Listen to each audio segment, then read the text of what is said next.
Imagine a world where you never have to work again. Imagine a life with no alarm clocks, no bills to pay, no bosses to answer to, unlimited food delivered right to your feet, endless water, clean and fresh, no predators to hunt you, no diseases to kill you, and perfect weather every single day. It sounds like paradise, doesn't it? It sounds like the ultimate dream that we are all chasing.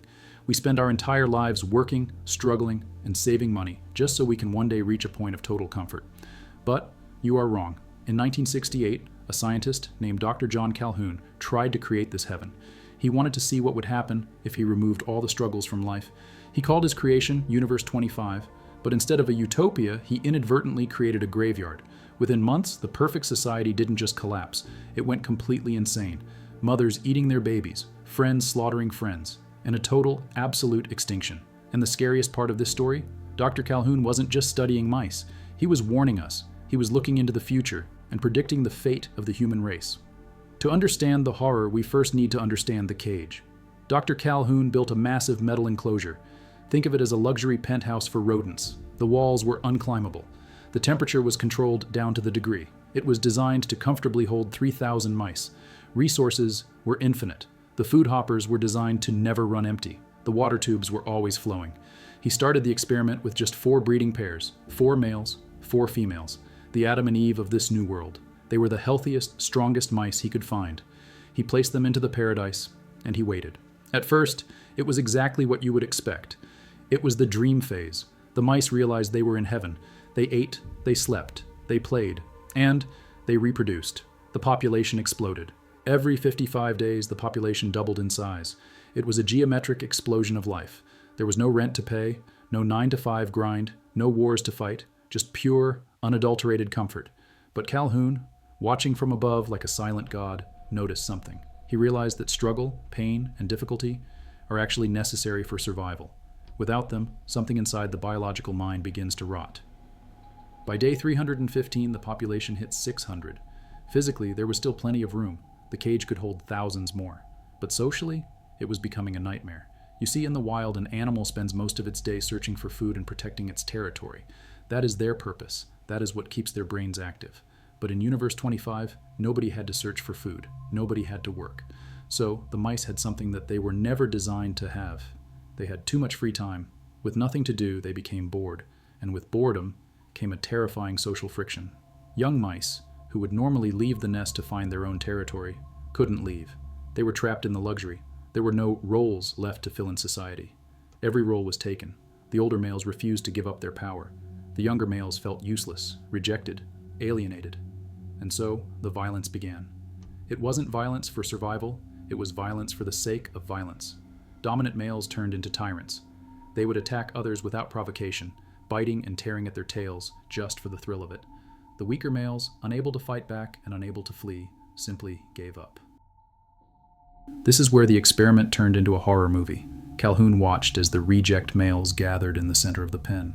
They huddled together in a mass of scarred, trembling bodies. They were covered in wounds, but they didn't fight back.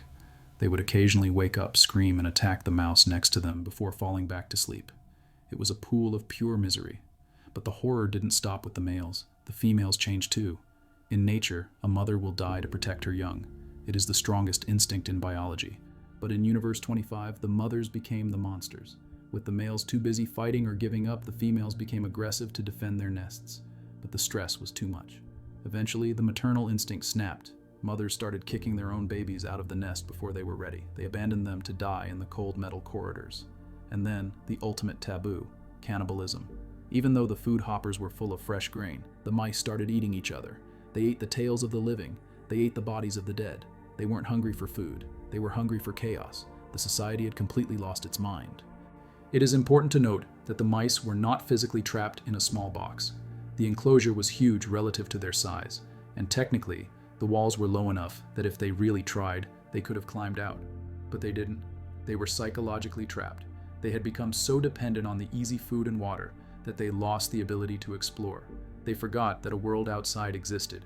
This is what Calhoun called the behavioral sink. It wasn't just the violence that killed them, it was the apathy. They accepted their prison because it was comfortable. And isn't that exactly what we do today, stuck in our digital boxes, scrolling through life, too comfortable to leave our comfort zones? We trade our freedom for safety. and in doing so, we lose our souls.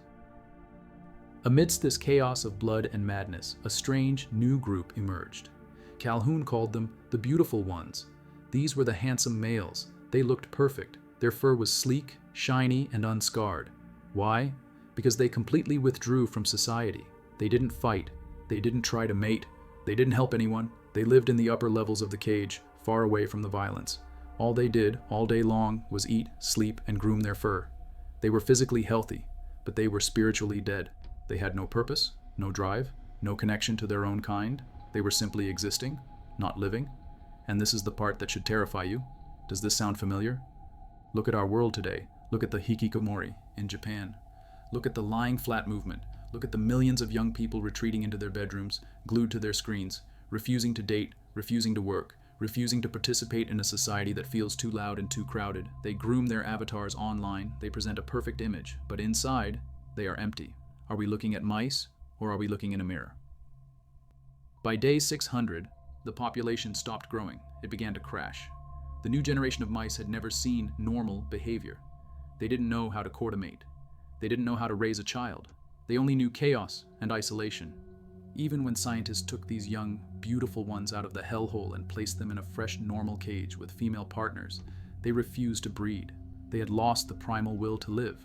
They just sat there, grooming themselves until they died of old age. Universe 25 went from a paradise to a population of 0. Total, absolute extinction, not because of a lack of food, but because of a lack of struggle, because of a lack of purpose. John Calhoun left us with a chilling conclusion. He stated that when a society becomes too comfortable and too crowded, we experience a spiritual death long before the physical death. We currently live in the most comfortable era in human history. We have everything we want at our fingertips. We have eliminated so many struggles, yet loneliness, depression, and anxiety are at all-time highs. Birth rates in developed nations are plummeting below replacement levels. We are building our own version of Universe 25, right here, right now. The question isn't whether we are like the mice. The similarities are undeniable. The question is, do we have something the mice didn't? Can our consciousness, our spirit, or our faith save us from the behavioral sink? Or are we already the beautiful ones, grooming ourselves while the world burns? Let me know what you think in the comments below. Thanks for watching. For